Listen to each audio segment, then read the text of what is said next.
নমস্কার বন্ধুরা, welcome back to my channel সহেলি রান্নাবান্না। আজ আবারও হাজির হয়ে গেছি একটা দারুণ স্বাদের রান্না নিয়ে। এখন তো বাজারে প্রচুর পটল পাওয়া যাচ্ছে, তাই পটলের বিভিন্ন রকম রেসিপি আমরা করছি।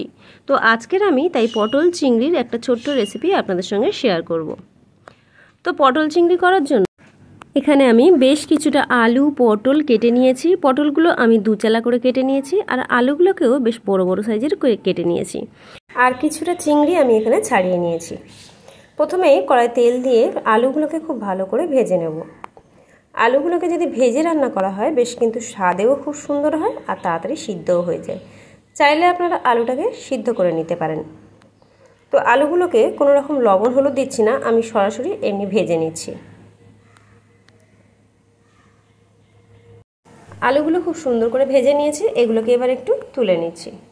সেই একই তেলের মধ্যে আমি পটলগুলোকেও একটু ভালো করে ভেজে নেব। আর এই পটলটা ভাজার সময় আমি বেশ কিছুটা লবণ দিয়ে দিচ্ছি, হলুদটা আমি এখানে দিলাম না। এবারে পটলগুলোকে বেশ সুন্দর করে ভেজে নেব।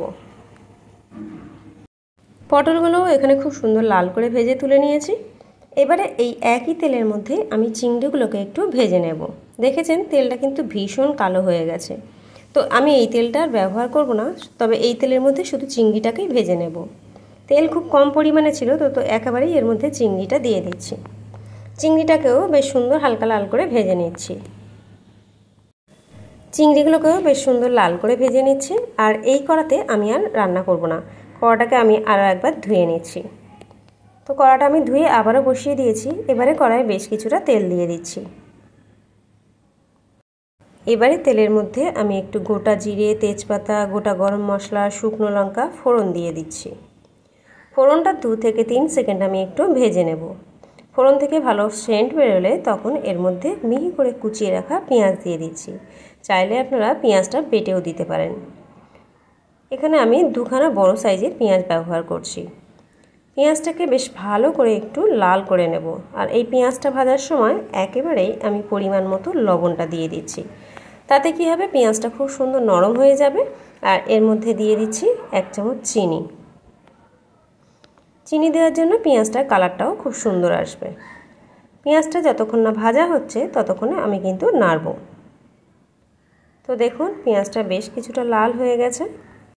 এবারে এর মধ্যে দিয়ে দেবো 1 চামচ রসুন বাটা, 1 চামচ আদা বাটা, দিয়ে দেবো একটা টমেটো আমি মিহি করে পেস্ট করে নিয়েছি, সেই টমেটো বাটা দিয়ে দিচ্ছি।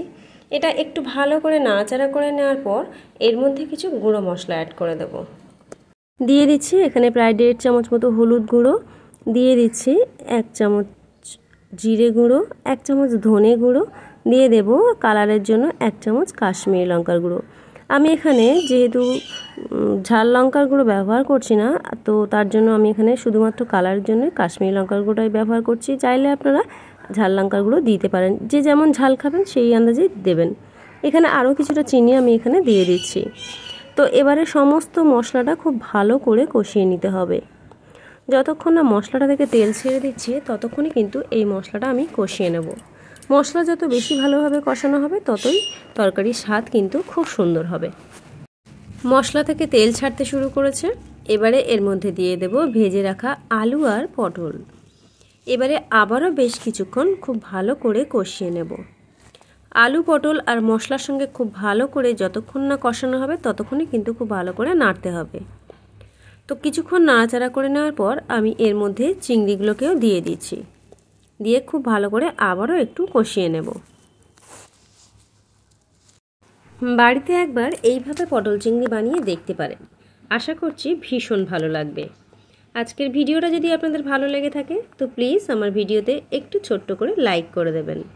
যারা এখনও আমার চ্যানেলটিকে সাবস্ক্রাইব করেননি তাদের কাছে অনুরোধ রইল আমার চ্যানেলটিকে একটু সাবস্ক্রাইব করে নেওয়ার জন্য। চিংড়ি আলু পটল বেশ খুব ভালো করে কষিয়ে নিয়েছি। এবারে এর মধ্যে পরিমাণ মতো গরম জল দিয়ে দিয়েছি। আলু আর পটল যেহেতু খুব ভালো করে ভেজে নিয়েছিলাম, তো মোটামুটি খুব তাড়াতাড়ি সিদ্ধ হয়ে যাবে, তাই খুব বেশি জল দেওয়ার দরকার নেই। তাই মাপ বুঝে জল দিয়ে এবারে এটাকে মিনিট 15-এর জন্য ঢাকা দিয়ে রেখে দেব। 15 মিনিট পর আমি ঢাকা খুলে দিয়েছি। দেখুন ঝোল অনেকটাই ঘন হয়ে গেছে, আর পটল আলু কত সুন্দর সিদ্ধ হয়েছে সেটাও আপনাদেরকে দেখিয়ে দিচ্ছি। তবে এতটা ঝোল লাগবে না, আরও একটু ঘন করে নেব। আরও কিছুক্ষণ ফুটিয়ে নেওয়ার পর এর মধ্যে দিয়ে দিচ্ছি 1 চামচ পরিমাণ গরম মশলা, দিয়ে দিচ্ছি 1 চামচ পরিমাণ ঘি। এই ঘি আর গরম মশলা যে কোনো তরকারির স্বাদ কিন্তু অনেক গুণ বাড়িয়ে দেয়, তাই যে কোনো তরকারিতে ঘি গরম মশলা দিলে তার একটা আলাদা স্বাদ হয়। তো ঘি গরম মশলা দেওয়ার পর আবারও খুব সুন্দর করে একটু নাড়িয়ে নিচ্ছি। এইভাবে আরও 5 মিনিট আমি ঢাকা দিয়ে রেখে দেবো স্ট্যান্ডিং টাইমে, যাতে গরম মশলার ফ্লেভারটা খুব সুন্দর আসে। আর এখানে দেখুন আলুগুলোও কিন্তু খুব সুন্দর সিদ্ধ হয়ে গেছে।